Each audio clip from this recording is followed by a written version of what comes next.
Learn about another voice and culture of Taiwan with We Love Hakka. 现在就让我们一起加入客家风情，大家来讲客家吧。During the Japanese colonial period, many Hakka immigrated from Taoyuan, Hsinchu, and Miaoli to Ilan County's Diansungpi. Today, the majority of residents in Diansungpi are descendants of these Hakka immigrants. These days, the area is mainly agricultural, with Hakka farmers growing oranges, onions, garlic, pears, and other produce.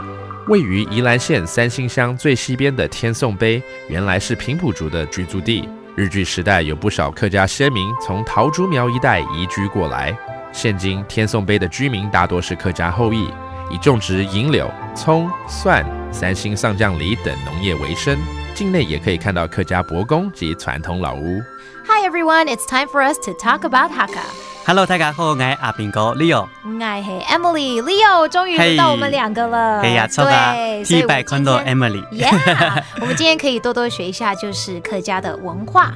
前一陣子常聽到你跟 Joseph 在錄的時候啊，就是會講到宜蘭很多很多漂亮的地方。錯㗎。那今天我想知道的是宜蘭的一個叫三星鄉 ，Ilan County 三星 Township， 有沒有去過？哦，我識去過三星鄉嗬，超有名嘅就係個蟲嘅三星蟲，當有名。三星蟲，三星蟲，對，沒錯沒錯。三星蟲 ，and we're talking about Ilan County Sanxing Township, which is famous for its onions. You know, when we prepare meals, green onions are only like the side dish, but here it's actually the main course. 所以我們再講一次，三星蟲，三星蟲，三星蟲。好，還有什麼可以看的？也可以遇到很多三星蔥蒜節，當年就會有舉辦哦。剛剛好像是講到三星蔥蒜節，對，是不是？它每年都會舉辦，每年都會舉辦一個三星蔥蒜節。They actually have a yearly onion and garlic festival。哇，那味道一定很濃哦。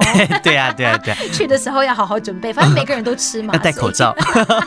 所以我們再講一次，三星蔥蒜節。三星蔥蒜節。三星蔥蒜節。那還有一個叫青蔥文化館，我覺得還蠻有趣的。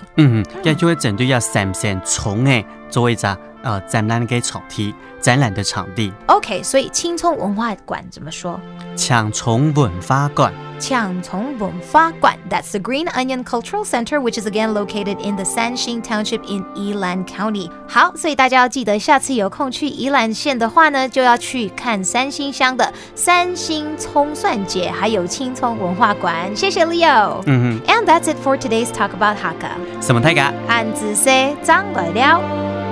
客家風情由行政院客家委員會監製。We Love Hakka has been brought to you by the Executive Yuan's Council for Hakka Affairs.